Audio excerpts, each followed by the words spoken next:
Monsieur Valls, vous n'avez pas l'air en bonne santé, je vous trouve même une petite mine. Je vous ai vu l'autre jour, vous étiez à la tribune de l'Assemblée nationale, et quand vous êtes descendu, vous êtes essuyé le front avec un grand mouchoir blanc, au moment évidemment où vous annonciez que vous alliez faire passer le 49.3. On aurait dit une scène du salaire de la peur.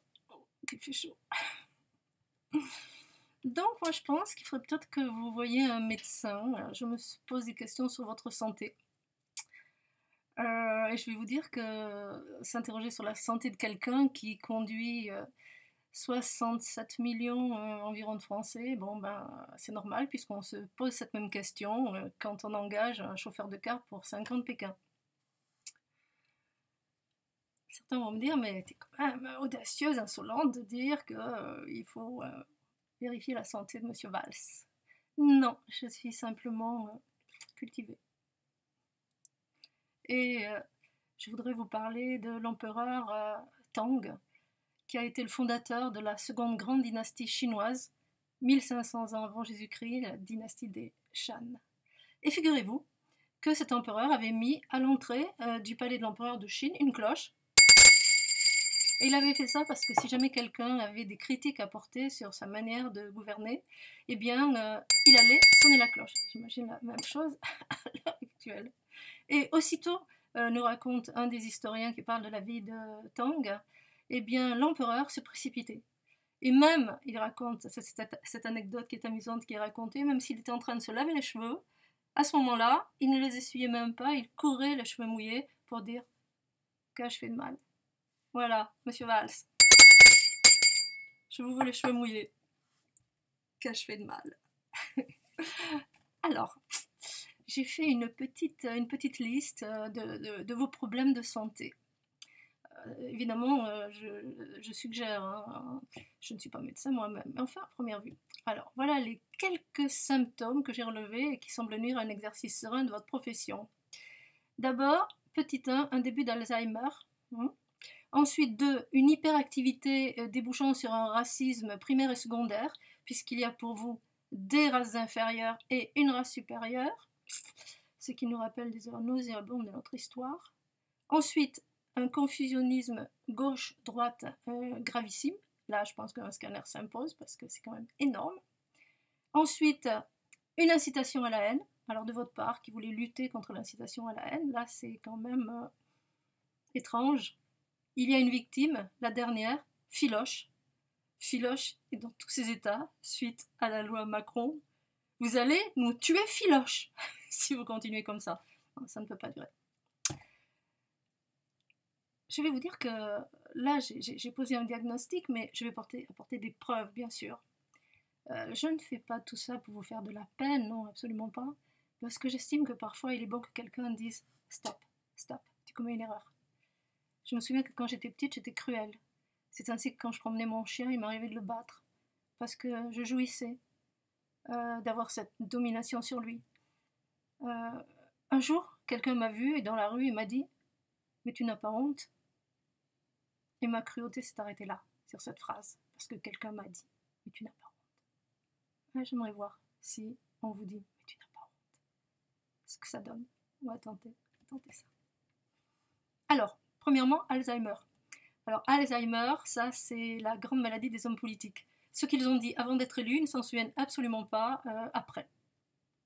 Alors, il y a des gens qui disent « Ouais, c'est comme ça. » Non, attendez, c'est pas comme ça, c'est gravissime ce truc-là.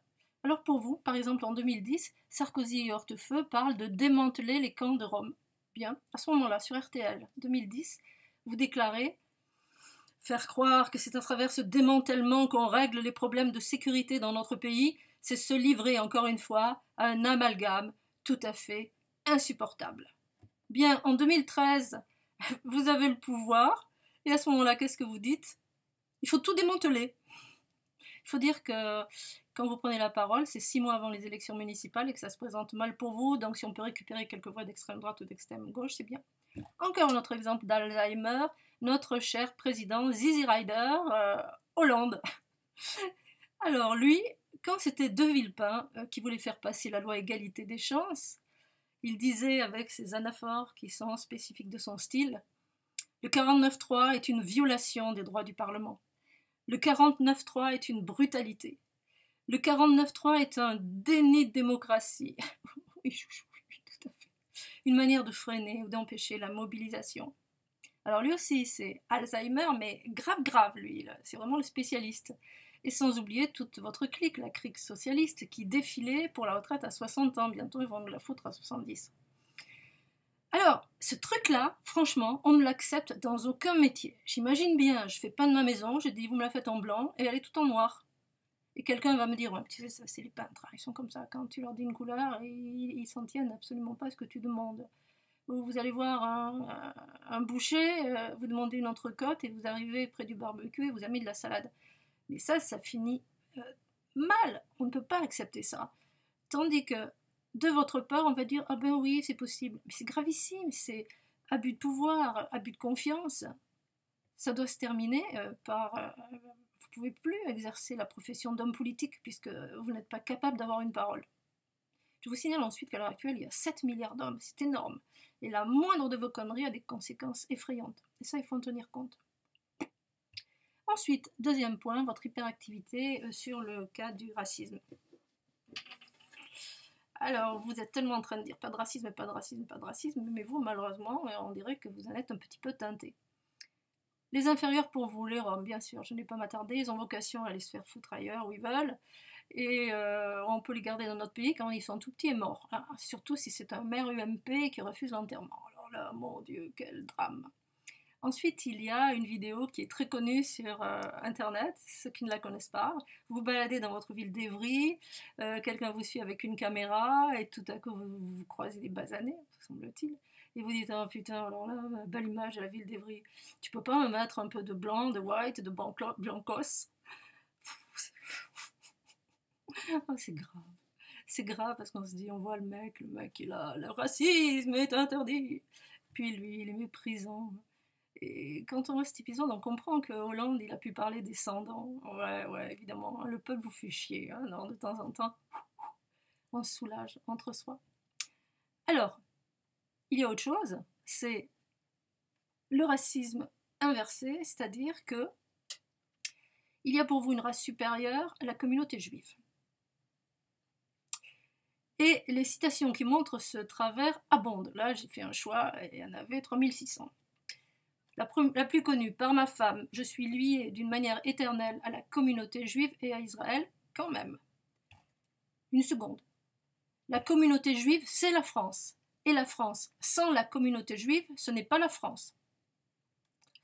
La troisième, toute récente, suite au propos de Dumas. Mon seul rôle, ma seule mission, c'est de mobiliser pour combattre l'antisémitisme. Une autre. Le départ de 100 000 juifs infligerait un coup plus dur à la France que celui de 100 000 chrétiens. Monsieur Valls. Donc je vais reprendre un petit peu et je vais revenir, il me semble que vous êtes un peu en surchauffe. D'abord sur la première citation. Par ma femme, je suis liée. Mais qu'est-ce qu'on a à foutre de qui est votre femme? Vous êtes marié à qui? On s'en fout complètement. Est-ce que vous imaginez un homme politique qui a une certaine stature, ou De Gaulle, Winston Churchill, que sais-je, en train de dire oui, ma femme, par ma femme, mais complètement là. Et si jamais vous divorcez et vous épousez une Russe, qu'est-ce que vous allez nous sortir? Par ma femme Natacha, je suis liée d'une manière éternelle à l'église orthodoxe et à Poutine, quand même. Alors que ça me ferait un changement dans la politique. Alors, ensuite, une autre de vos citations la plus récente. Mon seul rôle, ma seule mission, c'est de mobiliser pour combattre l'antisémitisme. Je reçois d'une amie une lettre d'une dame qui est à la retraite. Elle gagne 900 € par mois. Et suite à tous vos micmacs, elle va perdre 300 € sur sa retraite, parce qu'il faut payer le ceci, le cela, le machin, etc. Et encore, on lui demande de l'argent qui n'a pas été prélevé. Si vous voulez les papiers, je peux vous les montrer. Moi, je pense que votre mission, c'est de vous occuper de ces gens-là. Dire, ma seule mission, mon seul rôle, vous perdez la tête. Vous perdez la tête de temps en temps. Je ne sais pas dans quel état vous êtes, prenez pas tant de café, calmez-vous. Et quand au départ de 100 000 juifs infligeraient un coup plus dur à la France que du 100 000 chrétiens, alors là, il y a quelque chose de très amusant, parce qu'évidemment, cette phrase a fait un buzz sur les réseaux sociaux absolument dingue. Et il a quand même fallu que vos communicants réagissent. Et ils l'ont fait de la manière suivante. Il faut dire que c'est sorti cette phrase dans une tribune de Abraham Yehoshua, c'était le 22 janvier, et dans Libération. Donc, monsieur Yehoshua, rapportez vos propos. Donc, le correctif était le suivant, paru dans Metro News. À Libération, on nous explique que la phrase initiale d'Abraham Yehoshua concernant les 5000 chrétiens, bon, déjà on ne dit pas les 100 000 juifs, les 100 000 chrétiens, n'était qu'une extrapolation. Alors là, l'explication, c'est à mourir de rire, mais changez de communicants, ils sont. N'était qu'une extrapolation de l'auteur, due sans doute à quoi? À la distance géographique, entre parenthèses, il habite en Israël. Ah, c'est vrai que là, avec le bruit des vagues, tu n'entends pas trop ce que dit l'autre, hein, c'est sûr. Et à son manque de familiarité avec les arcanes de la politique française.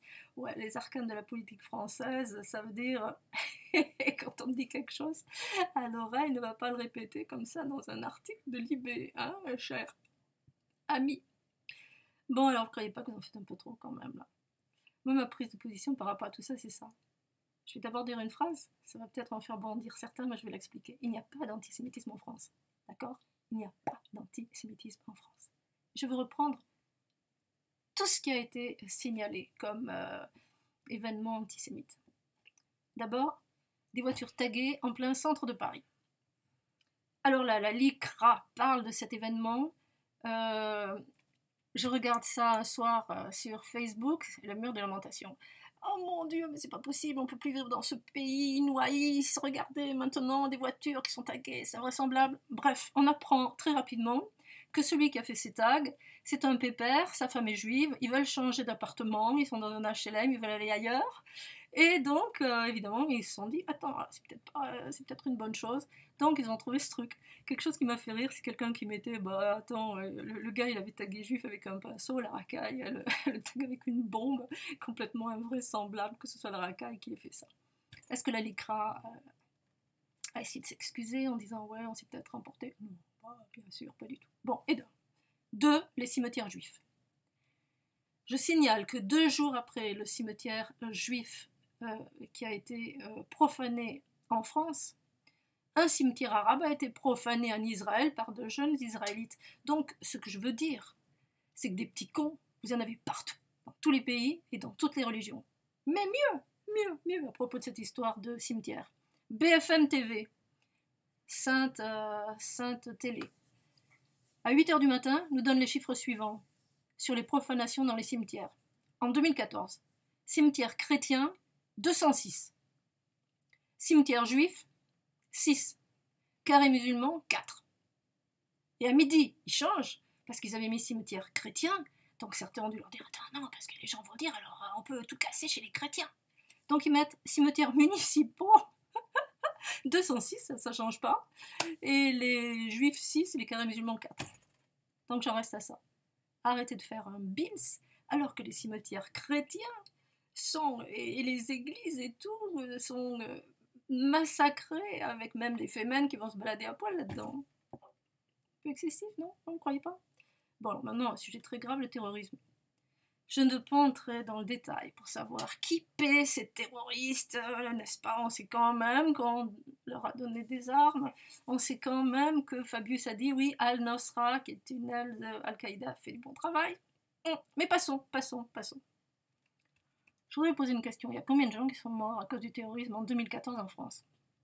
J'aimerais que vous me donniez la réponse. Parce que moi, je peux vous dire que il y a 10 500 personnes qui sont mortes en 2014 en se suicidant. Elles se sont suicidées, elles se sont brûlées devant la NPE, elles se sont brûlées parce qu'ils étaient pauvres, ils n'avaient rien à bouffer ou pour mille raisons. Mais là, alors là, on s'en fout comme de l'an 40. Hein. Tu veux te suicider, mon pauvre, fais ce que tu veux. Car c'est pas ça qui va permettre de faire passer le Patriot Act, entre guillemets, la surveillance d'Internet, etc. Autre chose, et là, vous insistez bien là-dessus. Il y a eu quand même en 2014, lors d'une manif, des gens qui se sont baladés dans Paris en disant « mort aux juifs ». Mais qu'est-ce que vous voulez que je vous dise?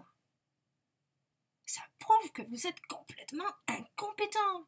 Nommez-moi, moi, un ministre de la police. Moi, je peux vous dire que ça ne se passera pas. D'une part, avant la manif, puisqu'on écoute tout le monde. Tout le monde, tout le monde, tout le monde. Moi, on doit m'écouter en train de téléphoner quand je prends les horaires de la piscine. Et ces gens-là, ils devaient se téléphoner en disant ouais, ouais, ouais, on va faire une manif, on va dire mort aux juifs. Et ensuite, lors de la manif, vous n'avez qu'à mettre des flics en civil, puisque vous savez si bien le faire. Et ces gens-là, vous les photographiez, vous les filmez, vous les arrêtez. Mais non. Et le plus fort, c'est on dirait que vous préférez dire on s'est promené dans Paris en disant mort aux juifs. Mais putain, mais vous êtes incapables. C'est à vous de les arrêter. C'est de votre faute, ce truc-là. Ensuite, quelque chose dans le même genre. En ce moment, il y a des tweets qui menacent de mort Zineb El-Razaoui, qui est journaliste à Charlie Hebdo. Alors là, pour envoyer des gosses de 14 ans qui refusent de dire je suis Charlie, là, vous êtes super fort. Mais pour arrêter quelqu'un qui envoie des menaces de mort sur Twitter, il n'y a plus personne. On ne sait pas comment ça se passe. Comment vous vous débrouillez? Qu'est-ce que c'est que cette incompétence notoire? Il y a une police ou quoi à Cazeneuve? C'est pas la peine, mais ils se baladent toujours avec une tête comme ça. Mais travaille, Cazeneuve! Arrête ces gens sur Twitter, autrement c'est pas la peine d'amener Taubira. Nous allons toujours, nous allons. Mais faites, agissez. Je vais vous dire une chose pour terminer. Je pense qu'il n'y a pas d'antisémitisme en France, sauf dans un petit groupe. Et dans ce petit groupe, vous voulez que je vous dise ce qu'il y a. Il y a des gens qui violent des gosses, il y a des maris qui tuent leurs femmes, des femmes qui empoisonnent leurs maris, il y a des financiers qui font les pires horreurs, il y a des gens qui vendent des armes, il y a tout un groupe de bandits et de gangsters, parmi lesquels il y a aussi des racistes et des antisémites. C'est pas la France, ça, monsieur. C'est pas la France, je suis désolée. C'est un groupe que la police doit surveiller. Ensuite, je voudrais vous donner un conseil si vous voulez arrêter l'antisémitisme. Vous savez ce qu'il faut faire? L'antisémitisme. Au niveau de la planète entière, vous arrêtez Netanyahou. Ce Netanyahou, maintenant, il énerve tout le monde. Mes amis juifs, chaque fois qu'ils l'entendent, ils disent mais qu'il se taise. Il va faire arriver un malheur. Vous l'arrêtez? Facile, puisqu'il se balade partout sans être invité. En France, Hollande ne l'avait pas invité, il était là. Aux États-Unis, il n'est pas invité par Obama, il y va. Donc on profite de ces déplacements furtifs, on l'arrête et on le remplace. Par qui? Moi je fais une proposition. Les frères Cohen, les cinéastes. Alors là, l'humour juif. Fabuleux. J'ai vu un de leurs films, Un homme sérieux. J'étais mort de rire. C'est magnifique cet humour. Cette façon de se moquer de soi, vraiment dingue. Alors, les voilà qui sont présidents d'Israël. Ils font un film avec les Palestiniens et les Israéliens. Ils font abattre le mur. Ils tournent, je ne sais pas combien de fois, la grande scène où tout le monde s'embrasse. Et c'est la paix. C'est pas plus compliqué que ça. Alors il est bien évident que quelque chose qui est emmerdant pour l'empire capitaliste, c'est que les frères Cohen, ils se foutent complètement des terres pétrolifères du Moyen-Orient. Là, de ce côté-là, ils vont perdre. Mais autrement, tous les hommes vont gagner. Je vais vous dire aussi autre chose qui m'amuse beaucoup. C'est qu'il est évident que ceux qui font tous ces attentats, ce qu'ils veulent, c'est qu'en France, les musulmans et les juifs se tapent sur la gueule. Qu'est-ce qui se passe pas? À Copenhague, ils se donnent la main, ils font le tour de la synagogue. Et sur Internet et Facebook, il y a sans cesse des campagnes qui s'appellent Coexiste, où on voit des enfants palestiniens et juifs, et des amoureux, et toutes sortes d'hommes et de femmes dans les bras les uns des autres. Alors pour l'instant, votre campagne, on va foutre la panique, excusez-moi, c'est pas tout à fait au point. Bon, alors, on laisse de côté ce long chapitre, mais vous êtes très passionné par ce problème. Et on passe au confusionnisme. Vous confondez la gauche et la droite, mais d'une manière tellement grave, et le plus fort, vous ne voulez pas vous en rendre compte. Il n'y a rien à faire. Plus on vous dit, mais c'est pas de gauche. Vous dites, si, je suis de gauche. Je sais pas, c'est comme un petit peu... J'achète un billet, je veux aller à New York. Et puis l'avion se pose, qu'est-ce que je regarde? Bogota. Oh putain, je me dis, attends, c'est pas ça. Je demande à voir le commandant de bord et je dis, enfin monsieur, regardez mon billet, c'est New York. Et là, c'est Bogota. Non, madame, c'est New York. Je dis, non, regardez, aéroport de Bogota. Non, c'est New York. Mais non, c'est New York. Bon, alors, le gars, il se retrouve en asile ou en prison. Mais vous, rien à faire, hein, vous êtes complètement entêté, vous êtes de gauche, vous êtes à gauche. Hollande, Zizi Rider. Sur sa Vespa, c'est pareil, il est complètement déboussolé.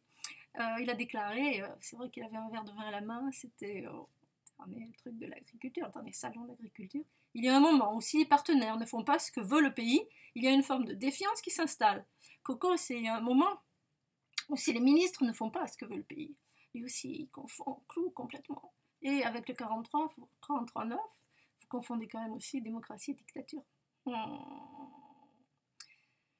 Alors, dernier truc, incitation à la haine. Vous rendez fous les gens, mais vous les rendez dingues avec cette histoire de confusion gauche-droite.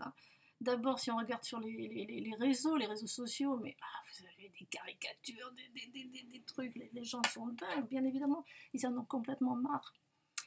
Ensuite, l'ambiance générale que vous créez dans le pays, avec des dénonciations. Il faut que les gens se dénoncent, les extrémistes. Il y a maintenant sur Internet, vous pouvez dénoncer qui vous voulez. Allez-y, surtout, ne vous gênez pas. Comment reconnaître un extrémiste? C'est simple, il vient de changer de régime. Attendez, moi je suis crudivore depuis peu, je suis très inquiète. Ou ensuite, il met des vêtements plus amples. Ouais, c'est sûr qu'en hiver, c'est une belle indication. Ensuite, vous traitez les gens comme des merdes. Par exemple, il y a un journaliste qui vous dit mais on dirait que vous avez sifflé la fin de la récréation. Et là, vous devrez dire mais monsieur, je ne parle pas comme ça du peuple de France. Ah non, vous reprenez. Vous dites ouais, j'avais l'impression qu'on avait déjà sifflé d'une certaine manière, pour reprendre votre expression un peu scolaire, mais enfin je la reprends, la fin de la récréation cette semaine. Mais celui à qui vous le faites plus de mal, c'est Filoche. Filoche. Alors, je prends une toute petite citation parce qu'il parle pendant au moins 20 minutes de cette loi Macron. Voilà ce qu'il dit. C'est la pire loi que la gauche puisse proposer depuis 2012. 106 articles, 19 ordonnances, facilité de licenciement, fin de la médecine du travail, casse des prud'hommes, recul le plus spectaculaire du droit du travail qu'on a eu depuis le Conseil national de la résistance. Et lui, il a l'air d'être de gauche quand même. Donc je pense que vous devrez suivre des cours du soir avec Filoche pour essayer de vous rattraper. Bon, allez, on va venir à la conclusion. Je pense qu'il faut que vous vous reposiez, vous n'allez pas tenir le coup. Difficile d'aller contre les réalités de ce monde. Vous gardez la raison parce que vous voyez des problèmes là où il n'y en a pas, et là où il y en a, vous ne les voyez pas. C'est quand même embêtant. J'aimerais que vous sachiez ensuite qu'un homme politique doit avoir une parole et une seule. Ensuite, qu'il ne doit être acheté par personne et ne céder devant aucun lobby. Il doit avoir une vie saine, une alimentation saine, éviter les drogues et les excitants. Il n'est pas bon d'avoir pour dirigeant un homme surexcité, le visage déformé, perdant le sens de son engagement et la volonté de son peuple. Je voudrais finir en vous offrant 2 citations. Une, elle est connue. Einstein. Le monde est dangereux à vivre, non pas tant à cause de ceux qui font le mal, mais à cause de ceux qui regardent et laissent faire. Alors, on ne va pas laisser faire. Une autre citation, j'aime beaucoup, d'Anatole France, et qui va bien avec vos obsessions. Je ne connais ni juifs ni chrétiens. Je ne connais que des hommes. Et je ne fais de distinction entre eux que de ceux qui sont justes et ceux qui sont injustes, qu'ils soient juifs ou chrétiens. Il est difficile aux riches d'être équitables. Tiens donc, Pierre dans votre jardin. Mais quand les lois seront justes, les hommes seront justes. Eh ben voilà du travail pour notre ami Macron. Voilà. J'ai fini. Vous pouvez aller vous sécher les cheveux. Ah non, je voudrais quand même vous raconter 2 histoires qui sont liées à Tang. Donc la première, il se promène dans la campagne et il voit un grand filet tendu entre 2 arbres. Et à ce moment-là, il dit aux paysans, mais qu'est-ce que c'est? Les paysans disent, mais c'est pour attraper les canards. Et il leur dit, non, vous ne pouvez pas faire ça. Il ne peut jamais y avoir une attaque supérieure à la défense possible d'un animal. Et ensuite, une autre fois, il y avait eu une famine absolument abominable en Chine. La nourriture était devenue tellement chère que certains paysans chinois étaient obligés de vendre un enfant comme esclave pour pouvoir nourrir les autres. Et Tang, l'apprenant, a demandé à la noblesse d'ouvrir ses greniers, de donner tous les grains qu'ils avaient au peuple, et ensuite il a fait fondre des pièces de son trésor personnel. Il est allé voir les pères qui avaient vendu leur enfant, il leur a donné cet argent en leur disant « c'est pour racheter vos enfants ». Bon, allez. Et vous regardez votre santé parce que votre santé, c'est la nôtre.